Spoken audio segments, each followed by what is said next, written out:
Welcome back, everybody. This is Pastured Poultry Talk, episode number 53, and I'm your host, Mike Badger. Today, we're going to talk with Nick Stolberg. He's with New Roots Farm in Haiti.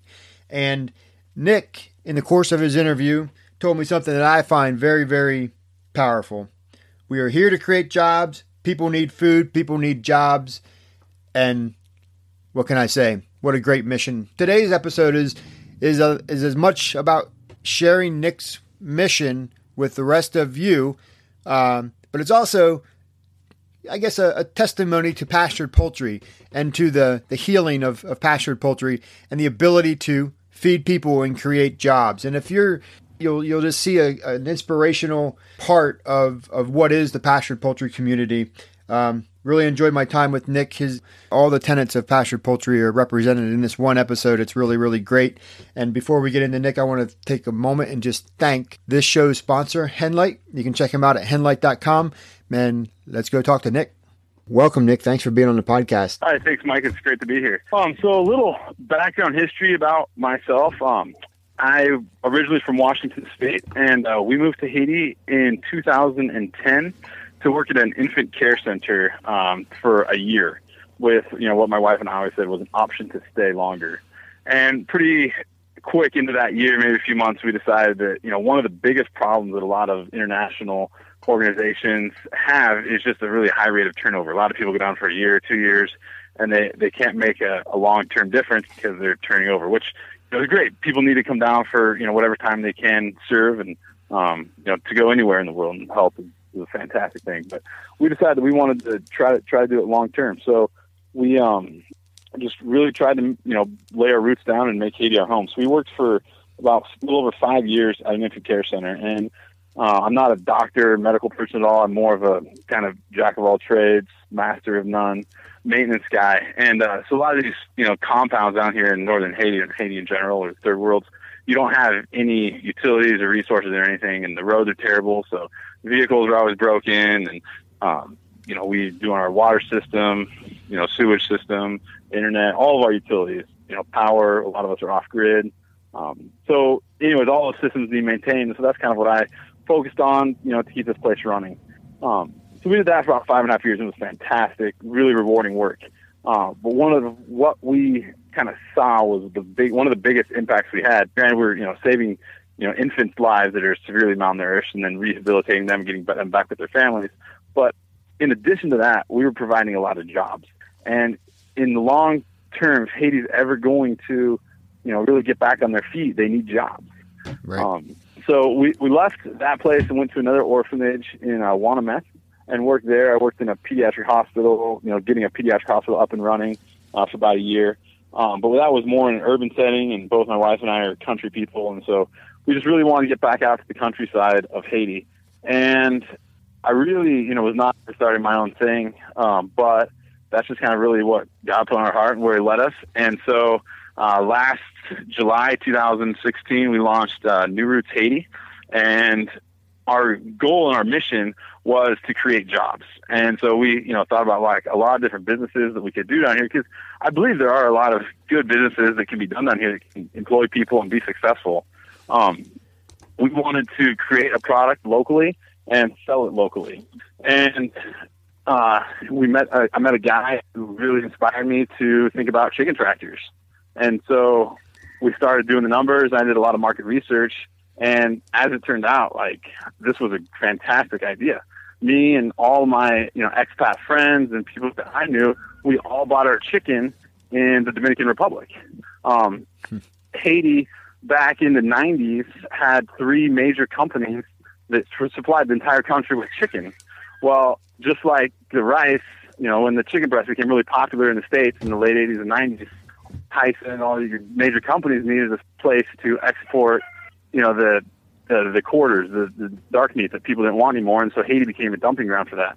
And so as a result, the 3 major chicken companies in Haiti all went out of business, and now the market is just covered in drumsticks from Tyson and the like. So anyways, there's also, a market here for live chicken. That's, how a lot of people eat chicken. So we discovered, though, that there was a great market for frozen chicken. And so we started a pasture poultry operation in December. We moved out to some property in July, and kind of got established, and built ourselves a little house, and bought some land and started working on this project. And we got our first chicks in November, which then we had a massive flash flood, and my brooder house flooded, and we lost everything. So then we started over again in December, and we've been those chickens were ready by the end of January, and we've been selling chickens ever since. The person that introduced you to the chicken tractor concept, who was that? Yeah, his name is J.D. Schmidt. He runs an organization called Espoir Nouvelle out of the D.C. area, Washington, D.C. area. He was able to get me to Joel Salatin's farm for the intensive farming seminar. He had a farm in Maryland, and so I spent a week there processing chickens and moving chicken tractors with him, kind of, introduction there. And he also connected me with John McCauley at Healthy Hen Farms and got me doing his seminar series, which was fantastic. I really, of all the different things that I was able to do, reading books and stuff, that webinar series that he did, I learned more from that. He probably got my confidence up way too much about, being able to do this successfully. What was his first name? J.D. Schmidt. J.B. Okay. Got it. Yep. Yeah, I talked to John. I don't remember what the episode is now, but he's in the show archive somewhere. You mentioned Tyson, right? So you're obviously not in the States at the moment.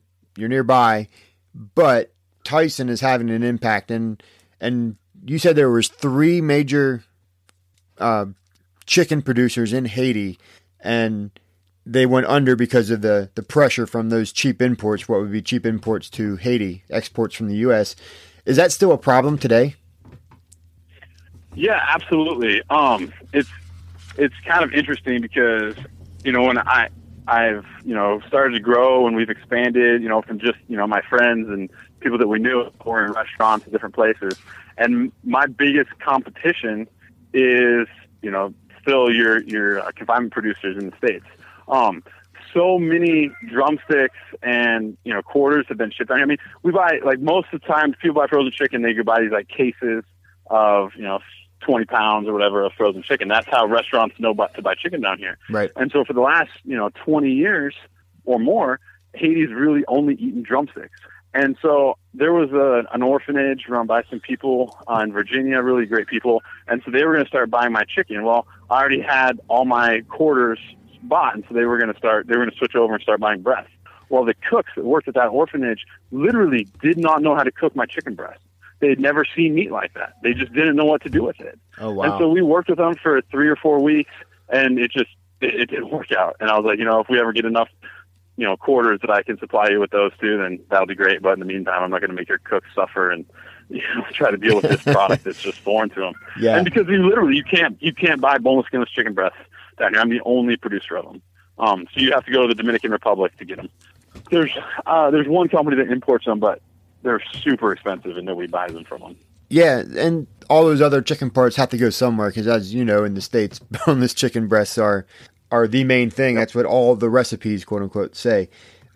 Use a boneless, skinless breast. With the farm that you set up, and you said you've started it in December, November, December of 2016, and so I'm talking to you about 7-8 months later, and I of course came to know you by an email, by an APA membership that you claimed, and I was like, Haiti, what's going on down there in Haiti? So I started asking you some questions, and was pretty interested in the work you were doing because I had, as you probably know, I had been overseas doing some chicken work too, not quite as involved and as intense as you are.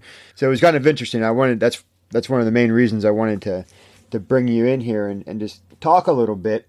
Given the pressure of those imports coming in, the poultry imports, what made you think Pastured Poultry could go in a place like Haiti? There's so many different factors of it, and that's, I really had not, maybe I'd seen a chicken tractor, maybe I'd heard about it. I remember watching Food Inc. way back and seeing the Joel Salatin scene of processing chickens, but I never considered it as a business model here. And the more I studied it, the more I realized how absolutely perfect it was for Haiti, and the region that we're in. The first one is labor. We are here to create jobs. And all of a sudden, I thought I could have a great business running a library. Maybe we would run a library if that could employ a whole bunch of people. But as it turned out, Pasture Poultry, people need food, people need jobs. And, agriculture is the basis of the Haitian economy. And so it just kind of makes sense, though, that the business fits in agriculture. And so our goal is job creation. So moving chicken tractors, processing chickens, packaging chickens, all that kind of stuff was job creation. And so anytime I can create a job, somebody else can pay for their child to go to school or pay for their child to go to the hospital or put new roofing tin on their house. And so that's the basis of what we're trying to do, and Pasture Poultry just fits straight into that. So, when we process chickens, I employ 11 people. I have 8 people full time, managing our farm. So we're making a big difference through employment, and that was the main goal. The second one is, just like corn is in the States, is taking all of this land and taking out all the nitrogen. The whole valley that we're in is covered in sugarcane. And it has been since probably the 1700s with very little crop rotation. So this land is incredibly nutrient deficient, yet it's beautiful, black, carbon-rich soil. So the land that we first bought didn't even grow grass. It just had like these shrub, weeds on it. Yeah. And I've been passing chickens on there for a couple months now, and I have grass so tall I had to buy some cows because I can't keep up cutting it. And that, and I can see fields all around me that there's no change. It wasn't because of more water. It wasn't because of more rain. It was because of the nitrogen that the chickens put down for me. Right. And so, the rehabilitating of the land is a huge part of it as well. And so that's, our idea is to kind of become an educational farmer. We are becoming an educational farm too. And so we bring people in, to teach them. And now we have, land we can show them, like, this is what you can do with your land if you run chickens. You can make money. And you can do this. What we do is we butcher the chickens, obviously, and sell them packaged and frozen, parted out.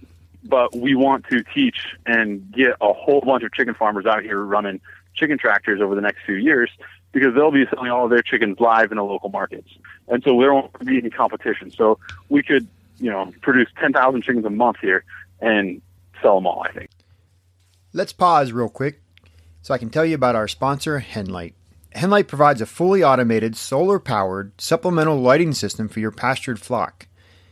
The chicken math is simple. As the amount of daylight decreases, the amount of eggs from the flock also decreases.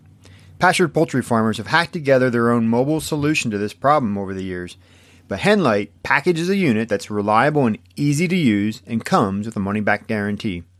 Henlight is backed with research into the best light wavelengths to maximize both animal welfare and production. Many customers report a 25% increase in lay after implementing a Henlight system. You can take a dive into the technology when I speak with Henlight's co-founders on Pastured Poultry Talk Episode 6. Henlight is available in sizes for both the market-sized pastured flock and the backyard family flock, and I've got mine on the way. Check out henlight.com for details. That's HENLIGHT.com, and tell them Mike Badger at Pastured Poultry Talk sent you. Now let's get back to our show. I'm curious, a little bit of a side question here. What's the live markets like in Haiti? Are they, I know when I was in Cameroon, people would haul their live chickens into the market. Somebody would come by, buy them, and then there's a guy around the back corner who would slaughter them in probably some of the most unsanitary conditions I've ever seen in my life. Just like that. I mean, there's confinement chicken farming all around me. Not all around me, but there's confinement, farms. That's the typical, farm here. And so they build these shelters, maybe they're, 1,500 square feet, and they just jam chickens into them. Most of them are like chicken mesh on the outside, and they have tarps they can drop down if they want to, keep the chickens warmer or something. They smell absolutely terrible. The places sell tons of, all these different antibiotics and growth stimulants and, all this stuff. And so just like the States, there's the chicken being raised that, we don't really want to eat here. And so that's basically the entire market. And those chickens are sold wholesale, generally, to people that take them into the markets and resell them. Gotcha. And one of the most interesting things is it's almost always sold per chicken.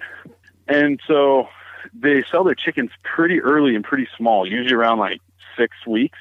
And so if for whatever reason they can't sell their chicken and they have to take it into 7 or 8 weeks, they don't make any more money for that chicken.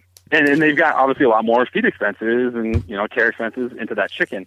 And so everything is, you know, per bird. And so I was raising these, you know, 7-8-week-old chickens, and they were huge. I mean, they were like 7-pound birds, bigger than any chicken you've seen around here. And I couldn't get the one more cent than the guy selling a 6-week-old chicken in the market, because the chicken's a chicken. Right.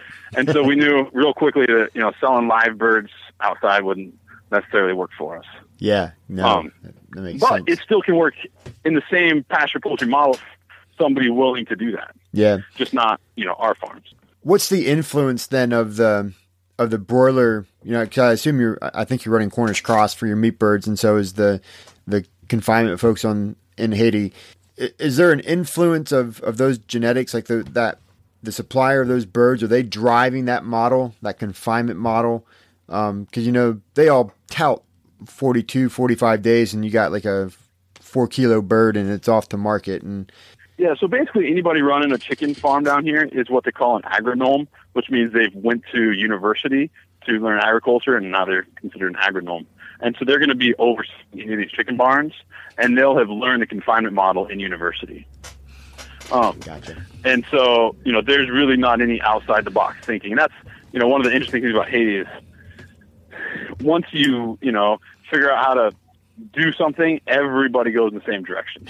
Right. And so to come in here and be like, we're going to raise the same type of chickens, but in a totally different way, you know, I was really intentional to hire people that had a really open mind, you know, because, you know, rather than people around me every day telling me I'm just nuts and I've lost my mind, you know, I brought in a lot of, you know, fresh thinkers, and I showed them a lot of videos. And we learned how to butcher chickens with my crew huddled around my monitor watching Daniel Salason's cut up chicken videos. Yeah, that's awesome.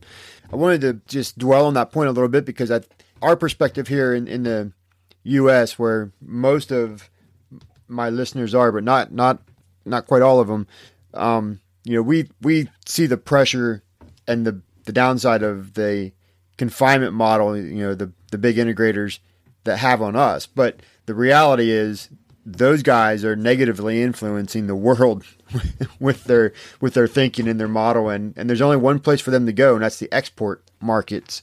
And they're causing harm, as you illustrated, in Haiti. And I had heard the same thing in Bermuda from friends there.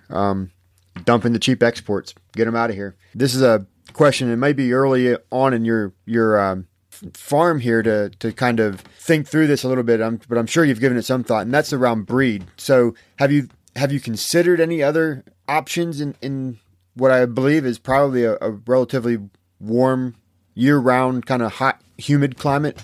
Definitely humid. The Cornish cross, do they seem to be doing okay outside? And have you considered anything else? Yeah, so we've experimented with a lot of different things. I've had either, you know, good success or not so good success. I think, you know, one of the biggest things I had to do with the land I had just really didn't have good grass, good pasture, or anything on it. And so, like the small areas that I did, I ran too many birds. We ended up getting maybe like a virus, and so you know, that's affected my bird production a lot there. But now I've got some birds in a totally different area, and it's August, and they're growing fantastic. And it's 95 during the day. The thing about Haiti is it really doesn't get, where we're at least, it doesn't get much hotter than 100. And so a 95-degree day is, you know, about what it gets. Okay. We have a Salatin style shelter. It's, you know, 30 inches, I believe, tall. It's about 2/3 covered with tin, and it's open all the way around with just, you know, chicken wire. Right. And I've gone out with my thermometers and done tests to see, you know, what temperature is around the chickens, what's my ambient temperature outside, and I'm always, you know, 5 or 6 degrees cooler inside, you know, with the shade. Okay. And, you know, in the afternoons we can get a little bit of a breeze, and that helps a lot too. And so I think, you know, my temperature-wise for these chickens has been pretty good. I would definitely I have 19 chicken tractors, and I would definitely do a different roof style on my next ones. I might eventually go back and modify the ones I have to do a little bit more of like a little A-frame. And that because we get just crazy intense rains that are, you know, usually it's pretty short, but, you know, all of a sudden the storm can pop up and we can get 3 inches of rain in, you know, an hour. Right. And if I can get that rain a little bit further away from the birds, I think that would be beneficial. Gotcha. But really, I come out and I'm all stressed out in the middle of the rainstorm, throwing down more bedding stuff for the chickens. And the next day, everybody's fine. I didn't lose a bird. Yeah. And so they're really pretty resilient. So if they're healthy to start off with. Yep. I want to talk about your farmers here for a moment, if I can. How involved the people you're hiring? Is your idea then to train the farmers to go out and take their own chicken tractors out to their village or their home and do this independently, or is everybody always going to work for you? And how involved are the farmers you have now in thinking through some of the problems that you have in Haiti, like, whatever it may be? I know you have problems. Everybody has them, and they're local. Yeah. It's actually both. And so I don't really enjoy fundraising that much. And so, our fundraising for this farm is to basically get capital structure up, and, then hopefully it can become self-sustaining. And we're really close to being able to pay our bills every month. So once we're at that point, then we want to open it up as an educational place, and depending on, how much money you have people come in, work for us for, 5 or 6 months. And at the end of that, they would get a chicken tractor, all the chicks, all the feed they need to go out and, start their first batch. Okay. And, on the farm, because there's that mentality, like I talked about earlier, that you have to be an agronome and you have to have this, university degree to raise a chicken. And we all know you don't have to go to university to raise a chicken. And so if they can spend 6 months here, graduate our little program, and go out and start raising chickens, I think that'd be fantastic. And we live about an hour outside of Cap Haitian, the biggest city in the north. And so it'd be very difficult for people to transport food and feed and everything. Like, I have a vehicle, so it's a lot easier for me. So we could become a little bit of a co-op out here too and support other, chicken farmers that are, doing our model and help distribute feed and chicks. It's kind of our goal for that. And that model, I really like what you're attempting here, because, I think about, I just did this story, a whole issue for the App of Grit, our 100th issue. So I went back and talked with a bunch of people who were at our founding, or who were important to it. And one of those people was Skip Polson from the Heifer Project International back in the 90s. And when he came across the Pasture poultry model, his comment and thought was that it was such a powerful model for, the rural economy and for helping those stimulate, that personal growth, that family growth, wealth, income. And, absolutely. Yep. And I see, so I'm connecting, the roots that I see in APA with what you're doing and some of the same thinking. And I think it's very powerful. It's very powerful to be able to feed yourself and take care of yourself. And that's a whole different kind of wealth when you can, and most of these, small shareholder farmers that are around us, because everybody's a little bit of a farmer around us. Right. If they could raise a group of chickens and sell them and make $70 a month, that would be life-changing to them. Like, that would literally change their life. And is that reason? Is that the expectation? Is absolutely possible? Yeah. And what are they making now? My guys that are like laborers on my farm make about $150 a month. Okay. Which is higher than standard. I think the average Haitian income is probably around like $90 a month. But generally in our area, there's no other real jobs miles from me. People have some goats, they have some cows, they have a little land. But we're the only employer miles around. Okay. The question you asked was like, how do my employees have like influence in the farm? I think you were kind of asking that. Yeah. And they have a huge part of our farm. I'm not going to be here forever. I want to be here forever, but I might go to the States to fundraise for a week or a month. And we have to develop managers and leaders and thinkers that can run this place in my absence, or for the long run, if we want this to really work. And so, I'm out working on the farm every single day, working with my guys. We're also, a little bit overstaffed, so that way I can just have extra people here learning as well. I could thin out a little bit and still be fine. Right. But the goal is education. And so, I watch my guys make mistakes so that way we can correct them and they can understand why that was a bad decision. And as far as like problem solving, they're a huge part of that. But you mentioned the fundraising you're doing now for the farm is primarily around the infrastructure. So does that mean then you're pretty close to the business side of this venture kind of supporting its own, turning over the feed, the chicks, the labor, is it close to supporting itself, I guess is the answer. It sounds like it is, but I just wanted to make sure. Yeah, we're really close. I thought we would have hit it a couple months ago, but then we had, this virus out on our pasture and we ended up getting, sicker chickens. And so you guys are going to freak out a little bit when I say this, but if my target price for a cut up bird is about $8.50.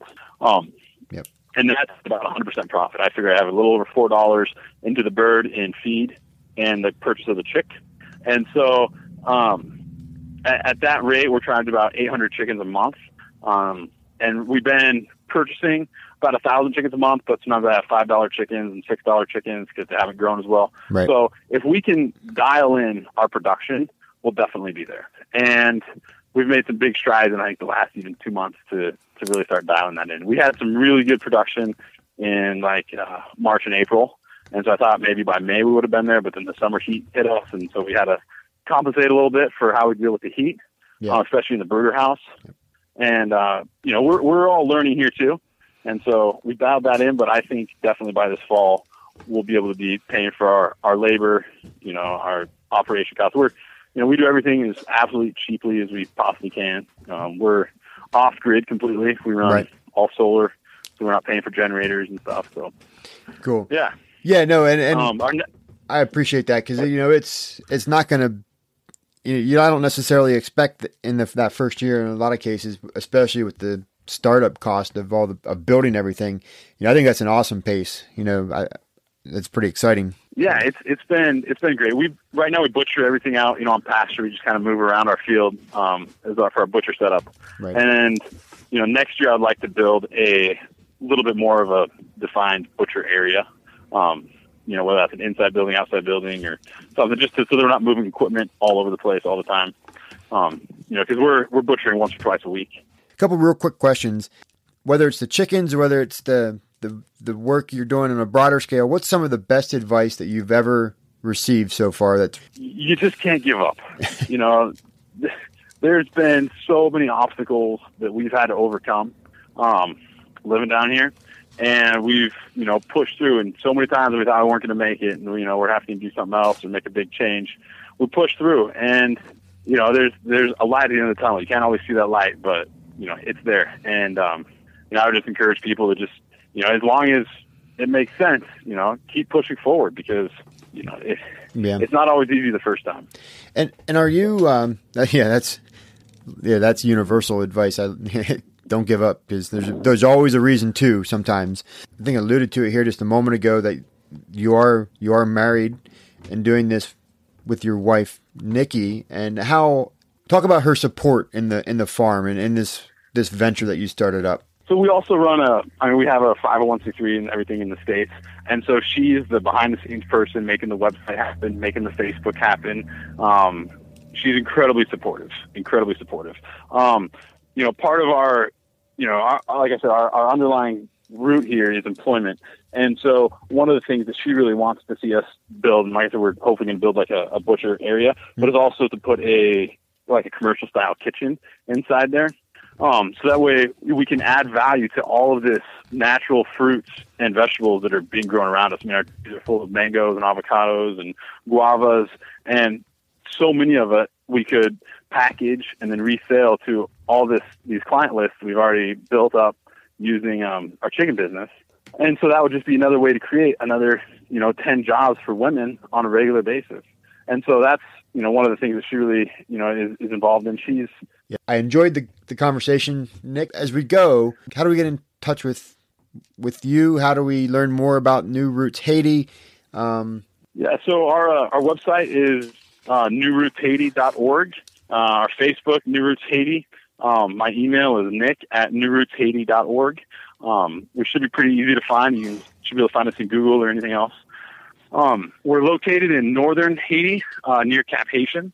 So, we've welcomed visitors. We don't have it all set up exactly yet. But, if people want to come down and visit our farm with their family and, add to our staff, do some teachings, whatever they want to do, just see it firsthand for yourself. Let me know, and we'd love to help facilitate that and set you up to, take a trip to Haiti. But yeah, we're around all the time. So cool. Do you have any specific needs right now? I've got ideas and plans to go on forever. So we're going to be doing some fundraising campaigns the rest of this year and beginning of next year. We're trying to get that butcher shop and kitchen built. We're going to build, we have a few employees that aren't from the local village that we're trying to build some houses out here for because they're really critical to the operation of the farm. And so we're going to be raising some money and building them some houses on our farmland. And then just continuing to expand, our land. So we have a fundraiser coming up in September. I don't know when this is going to publish, but I'm going to try to get people to sponsor me per each chicken foot I eat. Haitians love their chicken feet here. It's one of my first items sold.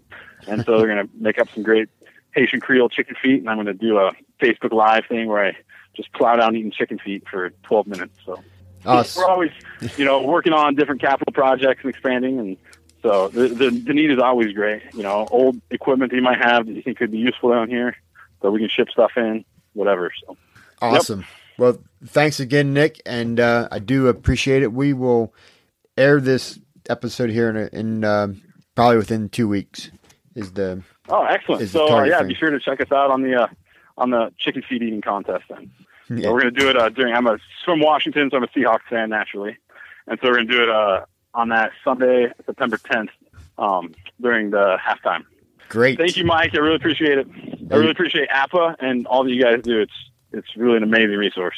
Hey, everyone. Thanks for listening. That's a wrap for this episode. We're going to come back and do it again next week. So I hope you tune in.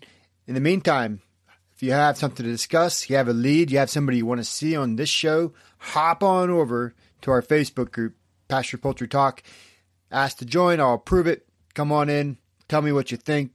Recommend a show guest.